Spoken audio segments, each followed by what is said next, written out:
Le combat a totalement changé. Gojo subit les attaques continuelles de Sukuna, Agito et Makora dans ce 3v1. Le plus fort n'a aucun répit et se voit même au bord de la défaite. Mais c'est mal connaître Gojo Satoru que de penser qu'il est à la merci de Sukuna. L'arrivée des élèves, Sukuna qui se retient et la technique ultime de Gojo Satoru. Oui, on a beaucoup de choses dont il faut parler.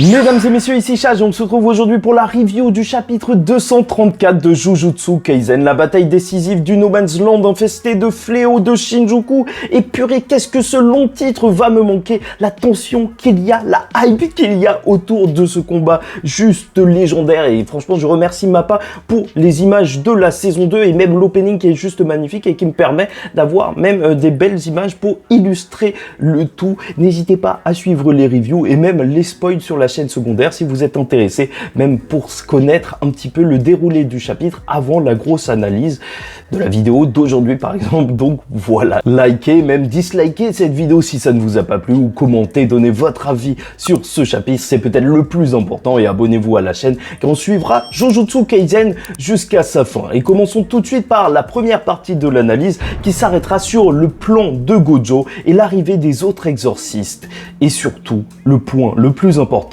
Sukuna se retient, puisque dès le début du chapitre, et je trouve que Gege Akutami est vraiment fort à ce niveau-là, il réussit à installer une tension alors que ça fait depuis très longtemps que le combat a commencé. Mais là, juste voir Yuta sur le point d'entrer en scène, le voir même prêt à se confronter face à Kashimo, la tension même qu'il y a entre les deux, bah c'est juste magnifique. Tu sens vraiment qu'on a un moment décisif du combat, qu'on arrive vraiment au point culminant petit à petit.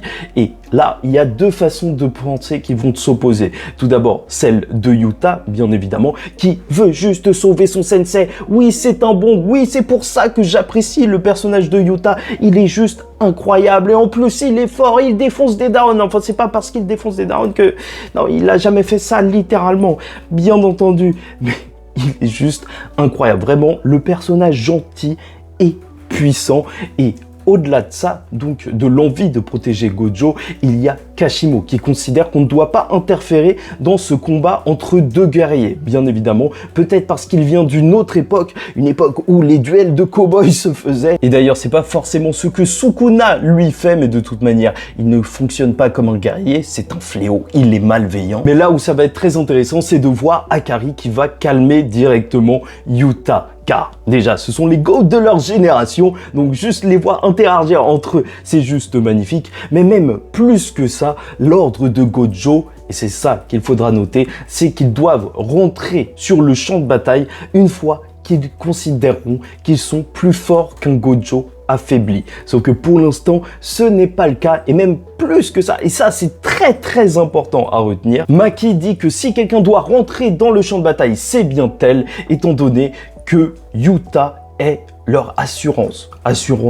pour la victoire. Donc ce qu'il faut comprendre, et ça c'est juste génial, de nous replacer encore une fois que Yuta est le second exorciste de cette génération, le plus puissant. Après, certains diront que mais non, elle était en train de parler de Kashimo, mais ça n'a aucun sens. Ça n'a aucun sens si on relit bien les choses, et je sais que les spoils laissaient peut-être penser le contraire. Mais c'est quand même fou de se dire que Maki, un personnage qu'on a suivi, dont on connaît la puissance, considère encore une fois que Yuta est supérieur. Après, il y a aussi une question de relation entre les deux qui fait qu'elle doit plus ou moins le mettre sur un piédestal, mais je ne pense pas. On parle quand même de Yuta, celui qui a réussi à défaire Geto par le passé, même si Geto n'avait que la moitié de sa puissance en termes de fléau, l'autre moitié était envoyée donc à Kyoto. Mais Yuta, lui, était tout jeune, donc ça se vaut plus ou moins. Encore une fois, l'occasion de le rappeler, mais pour Yuta, la situation a totalement changé. Maintenant qu'il n'y a plus d'extension de territoire, il n'y a plus de réelles menaces où ils peuvent être piégés,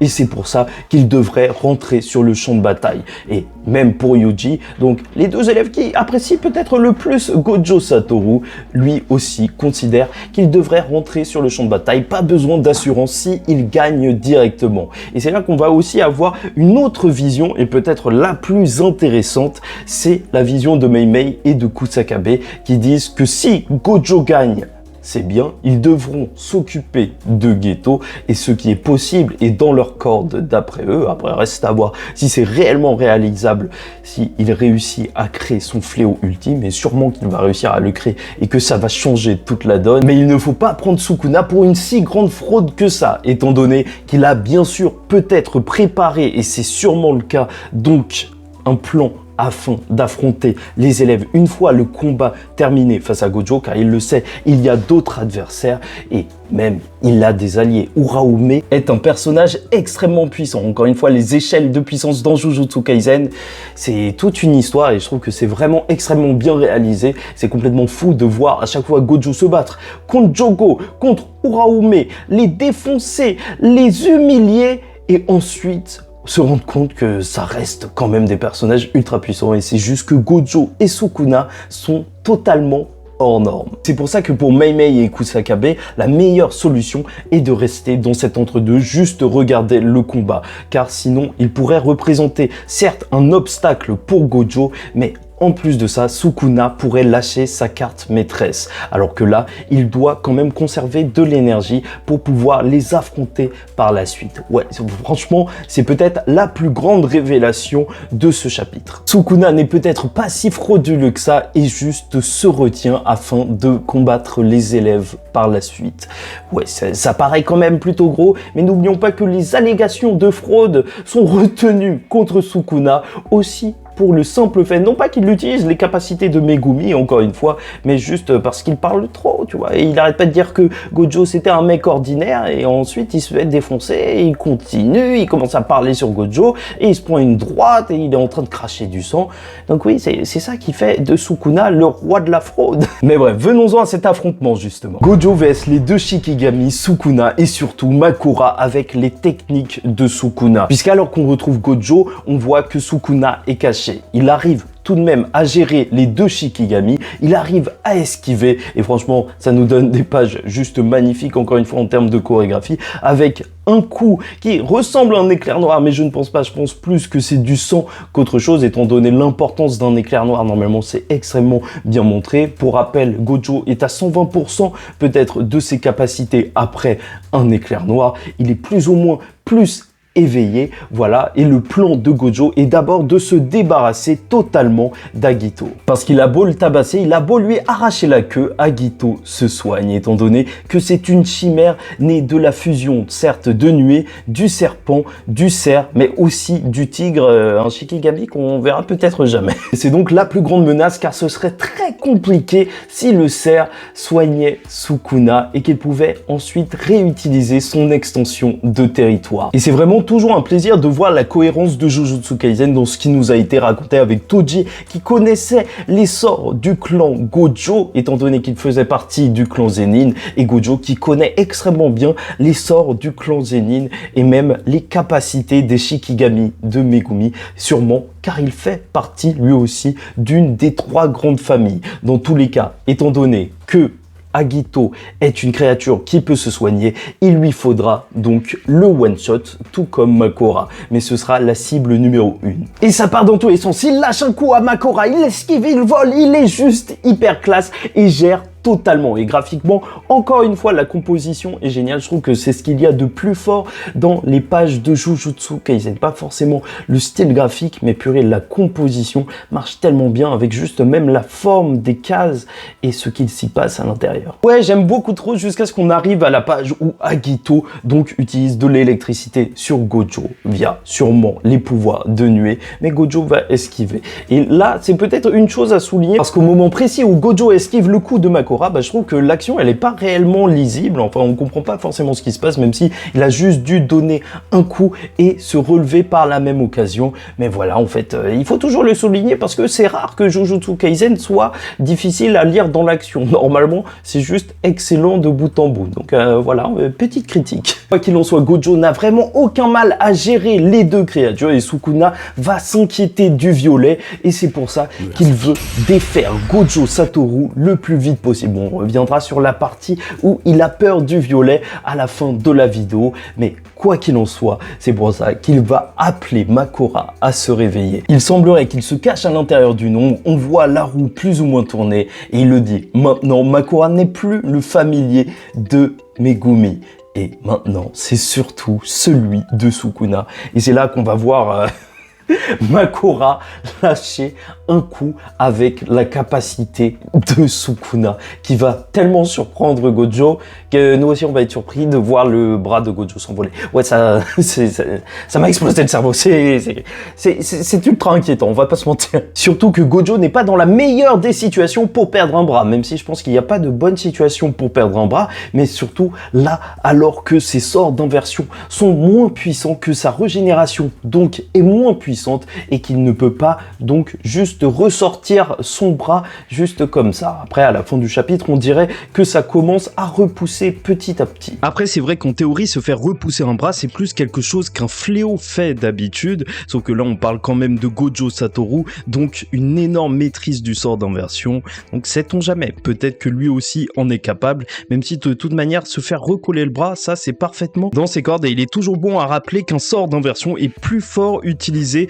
sur soi-même que à l'extérieur. RIP Inumaki qui a perdu son bras pendant Shibuya. Quoi qu'il en soit, l'offensive est lancée, Sukuna va sortir de l'ombre et ils vont à eux trois commencer à tabasser le Gojo Satoru à un seul bras. Je sais pas si le parallèle est voulu de la part de Gege Akutami, mais le fait que Gojo perde un bras, bah ça nous rappelle Geto dans le film Zero. Et de toute manière, c'est vrai que dans Jujutsu Kaisen, ils perdent souvent des bras. Et avant de parler de la contre-attaque de Gojo, arrêtons-nous une minute sur l'adaptation quand même de Makora aux propres capacités de Sukuna. C'est quand même quelque chose de complètement fou. On savait pas du tout que c'était possible en réalité d'avoir un Sukuna qui pouvait utiliser ses capacités via Makora et comme quoi ça montre encore une fois que Sukuna a une maîtrise des 10 ombres qui est beaucoup plus élevée et qui n'a absolument rien à voir avec celle de Megumi. Après je trouve que c'est quand même un abus de dire que Megumi utilise mal sa capacité étant donné que en fait lui il l'utilisait plus de manière stratégique donc en utilisant ses différents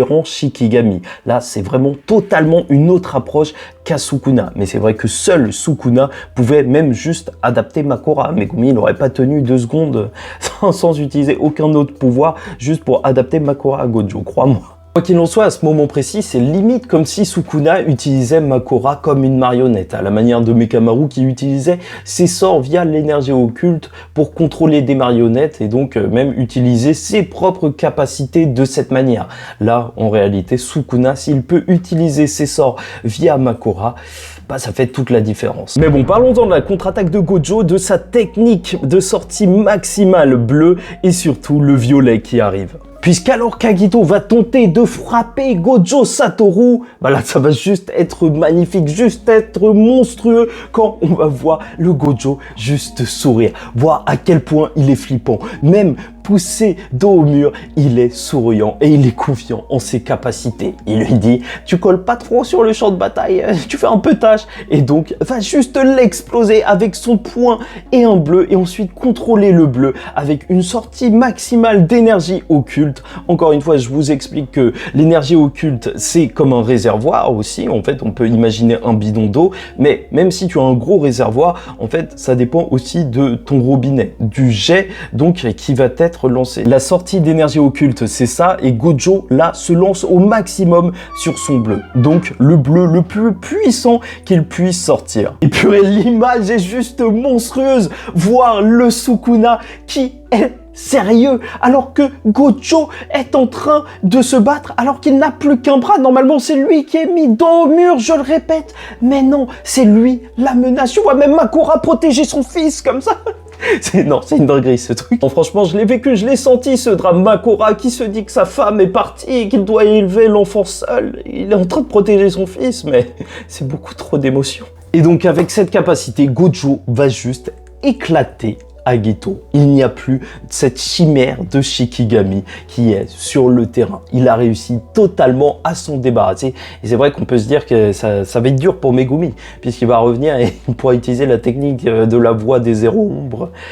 C'est naze, il n'y aura plus de Shikigami là. Après, reste à voir comment ça va se passer pour le soin de Gojo et surtout le sort d'inversion qui lui permet d'utiliser le rouge. Est-ce qu'il peut donc utiliser un rouge à son maximum? Et surtout, il lui faut un rouge à son maximum s'il veut faire un violet à son maximum. Mais quoi qu'il en soit, Gege Akutami, encore une fois, au début du chapitre, te lâchait de la tension avec Yuta qui était pressé de venir sauver son sensei, qui se sentait obligé d'y aller à ce moment précis car ça devenait trop dangereux pour lui.